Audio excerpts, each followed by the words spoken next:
Welcome to On the Go with Hopscotch Air. I'm Andrew Schmertz. With people again traveling and hitting the road, we'll introduce you to some great Northeast destinations. Today is one of my absolute favorite, Lake Placid. Located in the beautiful Adirondack region, the village is probably best known among people who have not been there for hosting two Olympic Games, the 1932 Games and of course the Miracle on Ice 1980 Games. Today, it's a resort town that's a great place to visit year-round. Brandon Montag is the Director of Sales for the Golden Arrow Lakeside Resort, and he joins us now. Brandon, thank you for spending a few minutes with us today. Thanks so much for having me. Really appreciate it. Let's start by you telling us about the resort. So we're a family-owned and operated resort right in the heart of Lake Placid, New York. We're right downtown, right on Mirror Lake, 165-room resort. Backs right up to the water. The bulk of the property is on the water itself. We're a third generation family owned and operated business. So the grandparents came over first generation from Germany, started up with a small 36-room motel, and we've grown now to 165 rooms, 29 commercial spaces on Main Street, and just been successful in rebuilding this business. Yeah, let me ask you about that. Since you're a third generation family, who has been in the resort business, how has the typical visitor changed over the decades? Well, that's a great question. I mean, the biggest thing that I'd say that I've seen that's changed is the amount of time that people take before they book a hotel room. The transit guests, they used to make their reservations a year in advance or more. We'd know exactly what the occupancy was going to be 6 months out. Now it's much more dependent on conditions, weather, activities, and events. So people are booking much closer to the date. You know, when we're trying to do our forecasting, we'll look at things 3 weeks out and think, oh, we've got some breathing room here, we're going to be okay. And then 5 days beforehand, we're completely sold out and rescheduling and redoing some of our events that we have here at the resort. So you'll see some pretty big changes that way. So the way that people find us, the way that they book, and also I think that people's expectations have changed quite a bit as far as what they expect when they come into a resort like this. To be able to compete with Airbnb and VRBO, it has made a dramatic difference in the way that people have an expectation when they walk in the door. That's interesting. Talk to me about those expectations and how you're differentiating yourself from the Airbnbs.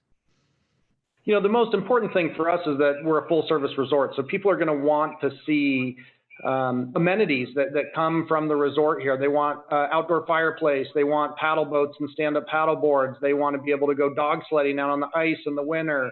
The rooms have got to be unique. So we've got fireplaces and jacuzzi tubs and a lot more heavy when it comes to amenities. And that's what we're really using to differentiate ourselves from VRBO and Airbnb, which we've been really successful with here in Lake Placid. You know, people think about the Olympics, the Winter Olympics. Are people traveling to Lake Placid more in the winter or the summer right now? Great question. So our busiest time of the year is actually middle of June until the middle of October. We will sell out every single day during that time frame.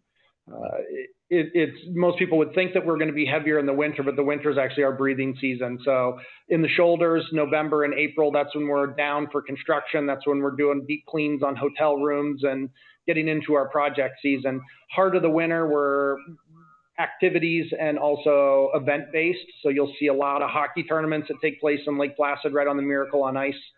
And then skiing right here at Whiteface Mountain. So it's 8 miles from downtown Lake Placid to the ski resort here in town. And those are a little bit more heavy dependent on conditions. Yeah, that's my experience too. I've been in Lake Placid in both the summer and the winter. It's cold in the winter and there's more of a kind of events to do. In the summer, it's more, I think, relaxation. You know, you have a new set of games coming in 2023, the World University Games. Tell us a little bit about that and the resort's connection to those games. So we've been working on this project for several years right now. I'm the vice chairman of the board of directors that it's called North Country Sports Council that brought the games to Lake Placid in the first place. We traveled to Siberia 2 years ago to go experience their games after we'd already won the bid to have a better understanding of it. And Lake Placid was awarded these games about a year and a half ago, maybe a little bit more now. it's a huge event. 1 billion people with a B around the world watch this event. It's one step down from an Olympics. Collegiate age athletes, so all college students have to be enrolled in school to compete. 90% of them are Olympians themselves. So it's on that type of level that we see the sporting events take place. It's a big deal for us. The state, it's a global event.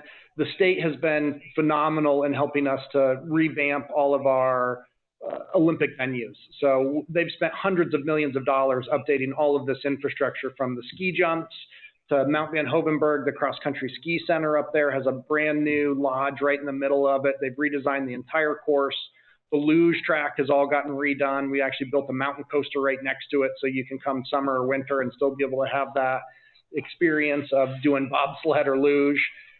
That's a big piece. The mountain has done a ton of improvements, from mid-station to base lodge. They've increased their snowmaking capabilities. Like right now, we haven't had a ton of snow so far yet this year, but it's some of the best conditions that we've ever had this early, because they've been able to make snow on the days that they could, push it, and open up runs much earlier than we normally would have. And it's a big deal for Lake Placid. And when are those games? The games are going to be January 10th to the 21st of 2023. So everyone's under construction right now. All the hotels have done major improvements. The main street itself has been totally torn up and rebuilt. Whole new cityscape as far as sidewalks, pathways, infrastructure under the ground. All of it was redone in preparation for the 2023 games. You know, I know a lot of people would like to see the Olympics return to Lake Placid. Do these games provide the village with the infrastructure and the capabilities of hosting the games again? And do you want to see the games return? I don't know if we would ever be able to host another Olympics on the scale that they are today. It is hard for any venue to be able to pull off an Olympics no matter where they are. There's talk that we may be able to team up with Montreal or some of the surrounding areas and do a joint Olympics. I think what you'll see actually happen is more things like Special Olympics, children's games, the Paralympics. We can be a good host for events that size, where we can house everyone here in one stop, in one area, in one region. I don't know that we'll ever hold another Olympics, but boy, I know there's a lot of people out there that would love to see that happen. Yes, there definitely are. We have to, of course, talk about COVID and the impact that has had on the hospitality sector, as well as what had been a resort travel destination. Has that changed? How have you adjusted during the pandemic, which is now going into its third year? Great question. So when the pandemic first hit, we're talking March of 20, we didn't know what was going to happen. We closed down the hotel. We knew that there was going to be no travel. We had this big project planned for across the street to build another resort, and we doubled down. And instead of doing that project, we put it all back into this property that we have now. We have remodeled, revamped the entire hotel, including all the amenities that are here at the resort. Everything got a full facelift and redo while we were closed, because we knew that we had this one chance to get into these common areas that otherwise we would never be able to get into. Once things started to loosen up, we thought, okay, we're going to reopen. We didn't expect it to be 100% or crazy amounts of travel, and we were all surprised. The second that we reopened, we started to sell out, which is a blessing and a curse all at the same time, because we couldn't get any of our foreign workers or students to come in, which is a major part of how we're able to run the resort during the off season. So my wife and I made 10,000 beds. Yeah. We worked every single day, all day through the entire summer. And the way that it changed for the guest perspective, we followed all the protocols, but we were still able to be a safe alternative and a destination for people to travel to in COVID, because there's so many outdoor activities and things that people could still do and be together as a family. And it didn't feel like COVID, even though it was real and it was a thing here. We were still very successful in being able to provide a unique experience for people that otherwise wouldn't have come to Lake Placid. We became a hotspot again. All the real estate has sold. There is no real estate that is on the market at this point. All the resorts have either changed hands at this point or under major renovations and construction. And so for the experience for the guests when they come now, it's not same kind of stay over service that they're used to seeing. We're doing much deeper cleans on the rooms in between to follow heightened guidelines. And at the same time, we made them a little bit more self-sufficient as far as being able to request towels or make changes in the rooms or check in and check out and doing a faceless check-in and check-out process. So it has definitely changed as far as the guest experience when they're here. And I don't know that some of those things will change, especially when it comes to housekeeping. People don't necessarily want a housekeeper in their room every single day, but they still want to be able to receive services. So the way that we provide those services has definitely changed. Are you seeing guests stay longer, book for longer trips, say that they're going to just hang out in Placid for a month or two? What we saw, our average length of stay pre-COVID was about 2.1 days. During COVID now, our average length of stay is 4.5 days. So we're seeing much longer length of stays for people that are coming. They're going to be here. They're investing more time to come. And they're also looking for different experiences when they're here than what they would have. We're seeing a lot more outdoor activities and things that are not necessarily indoor and still provide a unique experience. So that's why those Olympic venues that are outside have been a big hotspot.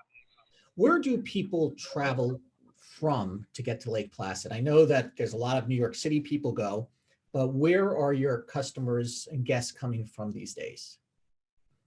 Capital region is a big area for us. Western New York is a really big region for us. Surprisingly, we have a lot of out-of-state travelers, people that are coming up from out of state to come and stay at the resort and in Lake Placid in general. Canada used to make up 20% of our bottom line, and we haven't seen zero from Canada since COVID hit. And we've been able to successfully fill in those slots with driving distance travelers. I think less people are amped to get onto an airplane or go through that experience, and so it limits the destinations that they can go to. Instead of doing a Caribbean destination, we're seeing a lot of folks come here that had other trips planned, whether it was to Mexico or Caribbean or warmer and tropical places, and they're coming here, especially in the summertime, for longer length of stays and driving. Speaking of airplanes, there are two great airports right in the Lake Placid region. Do you see people come into either Saranac Lake or into Lake Placid? We do. We see a lot of activity coming into both of those airports, and they're great. Lake Placid's a little bit smaller, shorter runway, tighter timeframes to be able to get in and out of there, and Saranac Lake can handle just about anything. That's where we tend to fly in and out of is Saranac Lake, which is right down the road. Saranac Lake's 9 miles away to get into the heart of Saranac Lake, and the airport's just a little bit past the other side of town. Private aviation wise, it's great, and that's where we fly in and out of for private flights on the regular. What do you want to see next for Lake Placid? Is the village properly positioned for all of this traffic coming in? Do you want to see more development? What's your wish list? Well, there's a challenge there because it is written in New York State Constitution that the Adirondack Park can never be developed. So the land that is set aside to be forever wild will forever be wild. That has opened up opportunities for development within the private side and the property that does exist, and we're starting to see that happen. Hotels and resorts have taken over a big piece. Airbnb, VRBO have taken over a huge piece. And where we're really lacking is with affordable housing for workforce. So there's several different initiatives that are taking place concurrently with the World University Games, because we knew that was one of our largest challenges. And to be able to sell this idea to the community was, hey, we need affordable housing. There's several large projects that are taking place in the area to help ease the pain of affordable home ownership for people in Lake Placid. So these homes, condos, townhomes, they're getting built purposely for the World University Games so that we can house athletes, media, security details, all these different groups. After the games are done, they finish the homes out so that they can be sold at affordable pricing to locals. That's great. Speaking of which, have more people relocated to Lake Placid permanently during the pandemic, would you say? We've seen a lot of people relocate to this region. Telecommuting is a real thing. So most people that we've seen move to this area are folks that realize, hey, I don't have to be in my office 9 to 5. I can go in 1 week out of the month and have my second home in the Lake Placid area and work remotely. And we've seen a huge increase in the number of people that are telecommuting from Lake Placid. If people want to reach the resort, how best to contact you? call the reservations department directly. They're well trained. Anyone that works in our reservations department had to be a housekeeper first, because we are a unique property. We have 25 different room types, and to be able to understand the needs of different people and have that conversation with folks when they call in and say, what activities do you want to do? What type of room are you looking for? What kind of experience are you looking for? And they can help design that entire stay around what people's individual needs are. Okay, we've been speaking with Brandon Montag, the Director of Sales for the Golden Arrow Lakeside Resort in Lake Placid. Thank you so much today for speaking with us today, Brandon. Thanks, Andrew. It was a pleasure. And that's On the Go with Hopscotch Air. I'm Andrew Schmertz.